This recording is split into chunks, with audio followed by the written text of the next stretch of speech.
This is the knitting news from Knit Happens Teesside for the 9th week of 2024.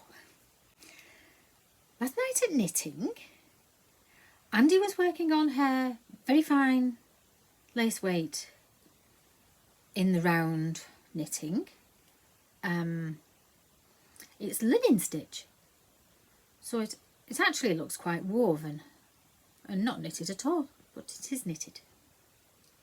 Now she's done quite a lot, and it's probably about 5 or 6 inches deep now, which is quite a lot of knitting in such fine yarn. Not quite sure yet what she's going to do with it. She may even steek it and make it something flat.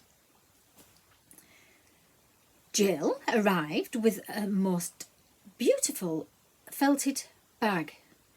This bag she hasn't used for quite a while. Why she put it in a cupboard I do not know. It's sort of a tweedy, sort of felted tweedy purple, and I'm going to put some pictures on to show you.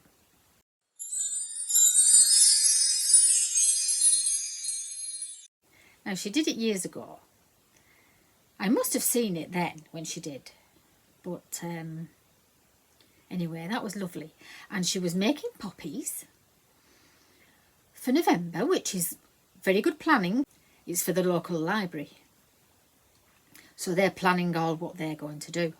Now it's for the window, I think, and the window's not too visible, but there's some little concrete posts outside the library, so they're also going to decorate them. And they've also organised that for Christmas they're going to do the snowman theme. So she was making red poppies. Other colours are available, but I think she's just doing the red ones.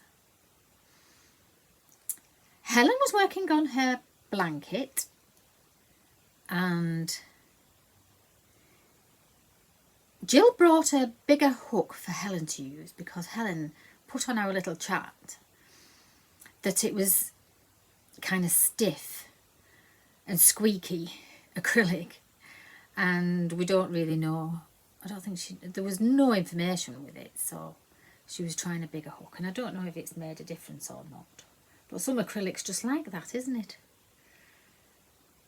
It looks really good, and it'll have a purpose.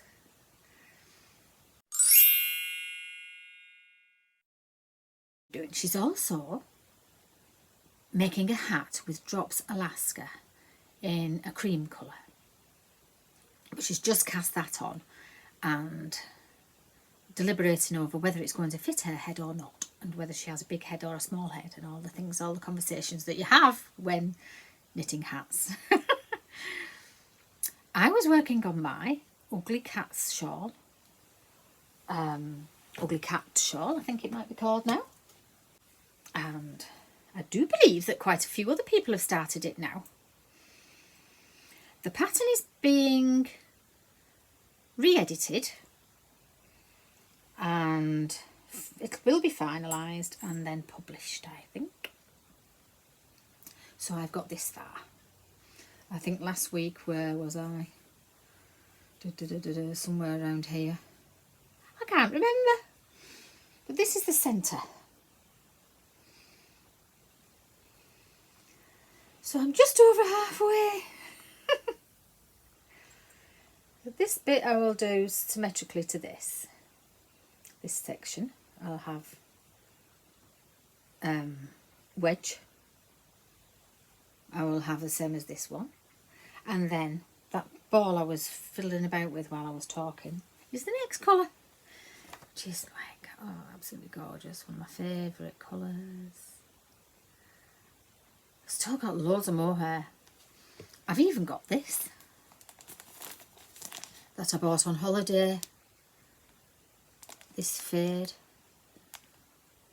I couldn't resist it because it's just beautiful, isn't it, those colours? And it would have looked nice in a shawl, but I kind of like the crazy colours that my shawl is. My schlanket.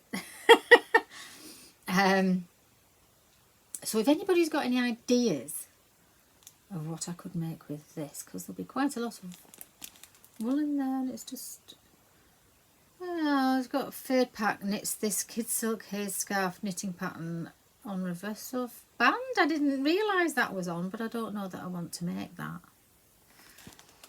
I bet it'd make a garment. That's apparently on the back of the band, and I bet it's not very complicated. So I'll have to see. But even though I've used all these colours in this shawl, I don't think any of the colours are the same as these colours in the box. Even the, no, that's more pink. And that's a different pink. Anyway, that's lots of waffling on, isn't it?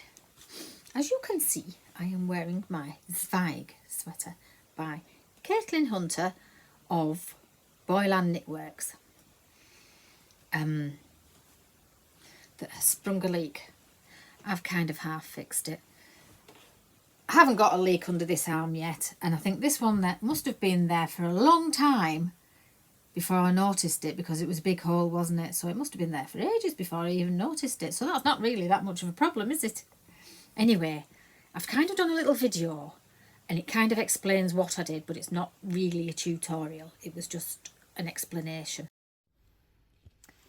I've been fixing my Zweig. So this, I picked stitches up, all the ones I could see, and up the side I picked one up at the end of every row and just knit this little section, and then I picked up the stitches that I could see around this end and just cast them off. So now I'm just going to find a needle and sew them two edges together. So this side's fixed, and I don't think anybody's going to be looking underneath my arm, but now there isn't a hole. Forgot to tell you about my tea. This is Emotional Clarity tea. Sweet hibiscus and mint. Who knew? So does that mean I am clear of emotions, or does it mean I'm clear about what emotions I'm having? Or, so is it an upper if I'm down? Anyway, should be nice. Hibiscus and mint should be nice, shouldn't it?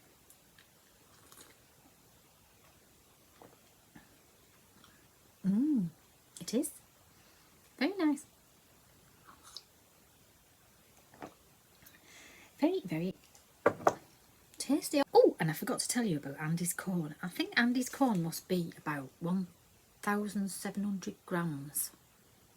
I did show a picture of it on a previous video, but it's as wide as my head. So she could probably knit about 20 pie shawls with that one corn of yarn if she really wanted to. I'm sure she could. I don't know, I'm not quite sure if that kind of, well, people will make shawls out of it, but I don't know if they'll felt, because that would be quite disastrous, wouldn't it? But lace weight quite often is going to be a shawl. Anyhow, more news maybe next week.